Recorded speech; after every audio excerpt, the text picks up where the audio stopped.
Y bueno, voy a dar término a este video con la parte tercera. La parte tercera me voy a enfocar en las complicaciones que suceden durante el último trimestre, específicamente lo que se refiere a parto prematuro, a infecciones urinarias, a RPM, es decir, la rotura de las membranas previas al trabajo de parto, y finalmente la depresión, que son algunas de las complicaciones más frecuentes durante este trimestre. Voy a dar inicio con lo que es parto prematuro. Para que un parto prematuro pueda considerarse como tal parto prematuro, se debe saber que un bebé nace demasiado pronto. El nacimiento se va a producir antes de la semana 37 de embarazo, y hay que recordar que un embarazo típico dura aproximadamente 40 semanas, o al menos es lo que se esperaría.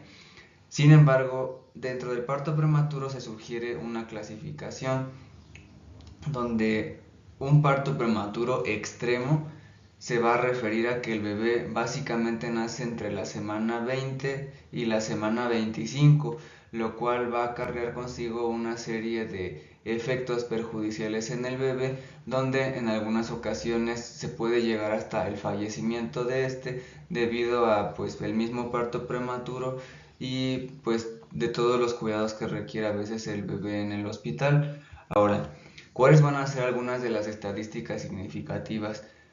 Al menos en Estados Unidos, en 2009, dos tercios de todas las mujeres, de todas las muertes, infantiles se produjeron en 12% de los nacidos antes de las 37 semanas. Sin embargo, debido al paso del tiempo, a los mismos avances tecnológicos y avances en materias de salud, durante la década anterior, de la cual nos indica esta fuente, las tasas de partos prematuros disminuyeron alrededor de 12% en 2007 a 10% en 2014. Por su parte, en México, cada año nacen de forma prematura al menos 200,000 bebés, que recordamos esto es antes de las 37 semanas de gestación. ¿Cuáles van a ser algunos de los signos y síntomas del parto prematuro? Bueno, para empezar, estos ya no son tantos signos y síntomas en la mamá, a diferencia de lo que era el primero y el segundo trimestre, sino esto ya va a ser básicamente en el bebé. ¿Y cómo nos vamos a poder dar cuenta de esto? Bueno, el bebé va a tener un tamaño pequeño respecto a los embarazos a término, porque el bebé va a tener una cabeza más grande en comparación con el resto del cuerpo. Aparte va a tener una apariencia más delgada, con rasgos menos redondeados que los de un bebé que de igual manera nació a término. ¿Esto por qué? Debido a la falta de células que van a almacenar la grasa. También vamos a tener vello fino que cubre gran parte del cuerpo, temperatura corporal baja, en especial inmediatamente después del nacimiento en la sala de parto. Este dato es importante porque hay que recordar que tanto en los bebés a término como en los bebés de parto prematuro hay que vigilar que evitar la pérdida de la temperatura. También se puede presentar dificultad para respirar y problemas en la alimentación. Ahora, el método o los métodos de diagnóstico para parto prematuro van a ser el control de la respiración y la frecuencia cardíaca, la medición del ingreso y la eliminación de líquidos, el análisis de sangre, la ecocardiografía, la ecografía y un examen ocular. El control de la respiración y la frecuencia cardíaca, pues eso no va a cambiar mucho, tanto en bebés de parto prematuro como en embarazos a término, porque es importante monitorear los signos vitales del pequeñito. También la medición del ingreso y la eliminación de líquidos. El análisis de sangre. El análisis de sangre hay que recordar que se tiene que pinchar el dedo o bien colocar una aguja en una vena. Estas pruebas van a permitir al médico determinar los niveles de sustancias importantes en el bebé, como por ejemplo el calcio o la glucosa en la sangre. Y también va a ser importante para determinar que no exista la presencia de otro tipo de enfermedades como la anemia u otras enfermedades también. Después vamos a tener la ecocardiografía. La ecocardiografía va a ser para obtener imágenes del corazón buscando que no haya un problema en el funcionamiento de este. Una ecografía propiamente, que ya lo había tocado en este tema en los videos anteriores.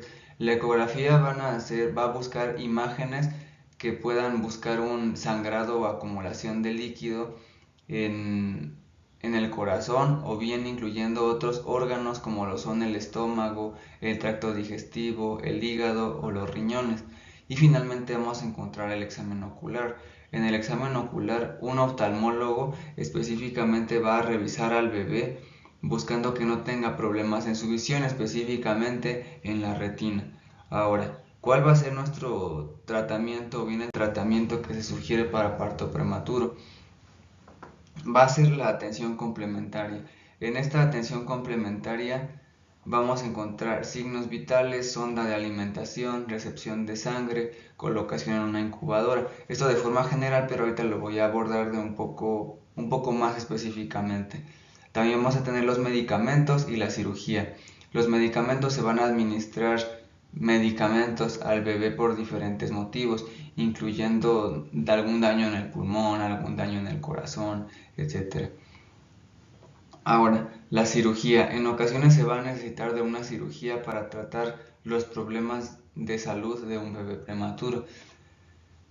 Específicamente refiriéndome a medicamentos, se van a administrar lo que son diuréticos, antibióticos y medicamentos que favorezcan una salud de lo que es el corazón y de lo que son los pulmones. Ahora, respecto a la atención complementaria, cuando me refiero a colocación en una incubadora, básicamente va a ser para que el bebé mantenga una temperatura cálida y para ayudar a que la misma temperatura del bebé sea normal. El control de signos vitales específicamente va a ser para que se pueda controlar la frecuencia cardíaca, la respiración y la propia temperatura que le había abordado hace un instante. La sonda de alimentación. Bueno, debido a que el parto es prematuro, el bebé puede recibir nutrientes y líquidos a través de una sonda en una vena. Después de que el bebé ya tenga la capacidad de poder ingerir alimentos, se le puede dar leche materna por una sonda que si no mal recuerdo se va a pasar a través de la nariz del bebé y esta va a llegar al estómago. Ya cuando el bebé esté lo suficientemente listo para poder succionar con frecuencia, pues se va a poder amamantar o darle algún biberón probablemente. Ahora, también es importante que se le den los líquidos suficientes al bebé. ¿Por qué? Porque el bebé va a necesitar una cantidad adecuada de líquidos por día y la cantidad exacta va a depender en torno a la edad y al estado de salud del bebé. Estos líquidos o alimentos se van a poder administrar a través de una sonda intravenosa. Y finalmente la recepción de sangre. ¿Y por qué la recepción de sangre? Aunque no lo mencioné en la atención complementaria, también es importante porque algunos bebés prematuros necesitan transfusiones de sangre. Esto puede deberse a problemas de salud o bien a que a veces al bebé se le toman muchas muestras de sangre, por lo cual está en una pérdida continua de ella. Bueno, ahora voy a pasar con el segundo punto o segunda complicación.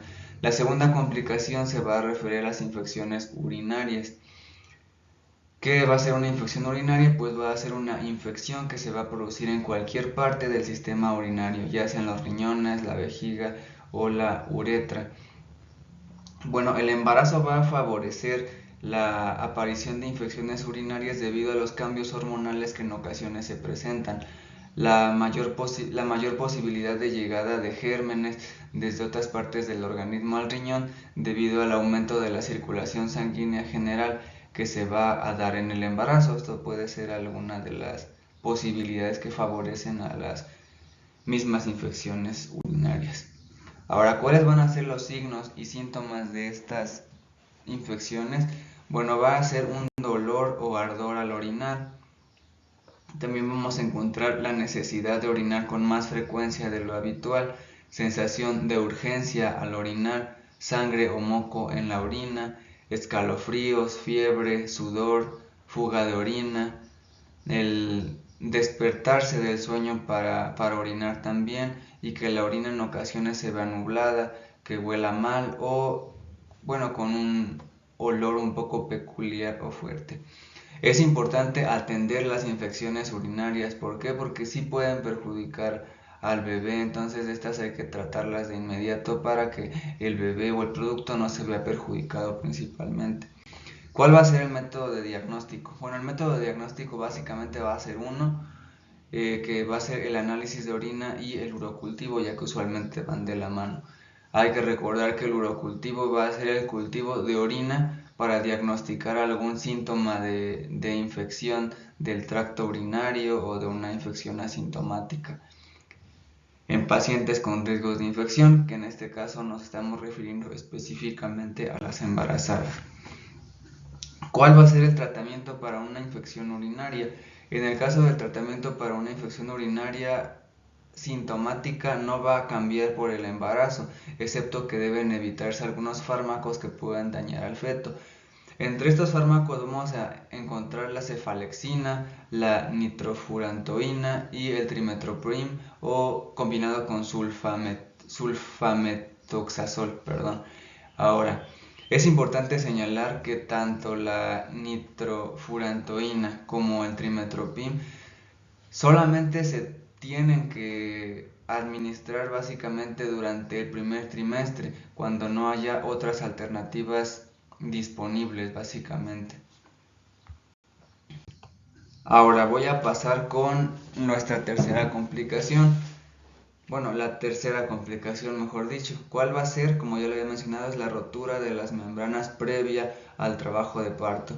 ¿Y a qué se va a referir? A la pérdida del líquido amniótico antes del inicio del trabajo de parto. Esto usualmente se llama o se le conoce de forma general como romper la fuente, pero básicamente el nombre específico se llama así, rotura de las membranas previas al trabajo de parto.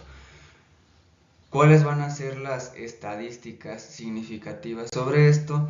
Bueno, la RPM se va a presentar en el 3% de los embarazos y es responsable del 30% de los nacimientos pretérmino.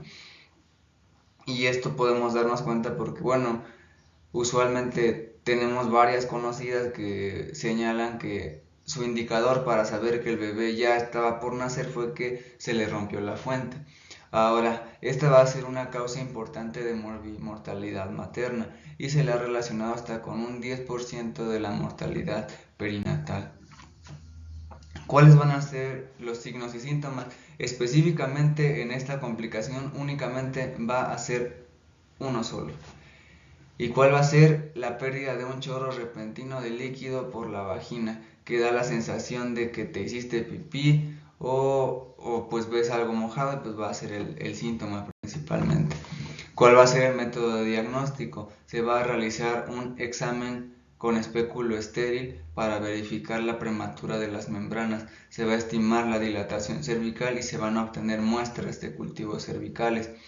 El tacto vaginal, especialmente repetido, hay que evitarlo porque quizás pudiera aumentar el riesgo de infección y pues es mejor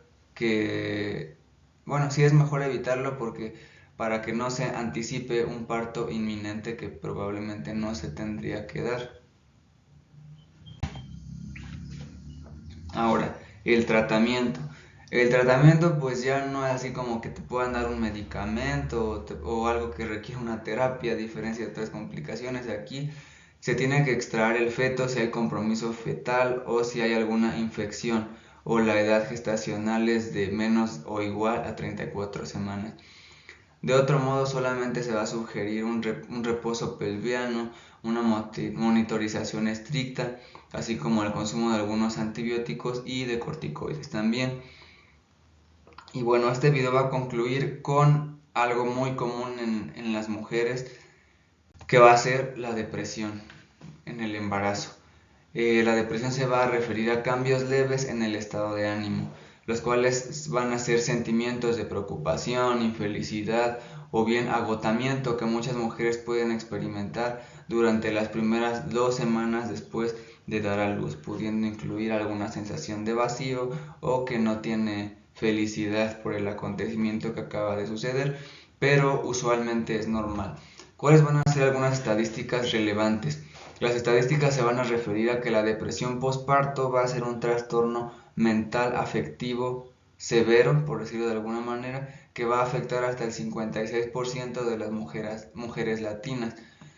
Se reconoce que entre el 13 y el 15% de las madres padece depresión postparto. La buena noticia, adelantándome un poquito, es que esta depresión usualmente se va a aliviar con terapia y con el mismo apoyo de la familia.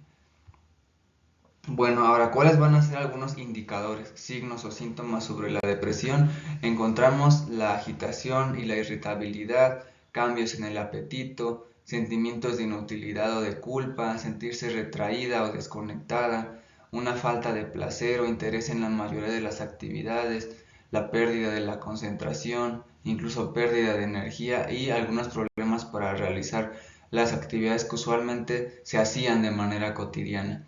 ¿Cuál va a ser el diagnóstico para la depresión? Bueno, en este caso el diagnóstico se va a basar únicamente en lo que el médico vea o el propio personal de salud observe, o bien lo que se le describa al médico, es decir, cuando se le pregunte al paciente cómo se encuentra y si en algún momento llega a comentar que se siente triste o algunos de los síntomas que ya les había comentado anteriormente, usualmente se puede asociar a esta depresión. Bueno, finalmente el tratamiento. ¿Cuáles van a ser el tratamiento? ¿Cuál va a ser el tratamiento? Perdón. Medicamentos, terapia y la combinación de ambos, que como ya lo había abordado hace algunas diapositivas, usualmente se requiere de terapia para salir adelante y de algún consumo de medicamentos, o bien la combinación de ambas, de ambas situaciones. Y bueno, con esto doy por terminado el video sobre algunas complicaciones que se pueden presentar durante el embarazo, abarcando los 3 trimestres e intentando cubrir las complicaciones más importantes. Muchas gracias.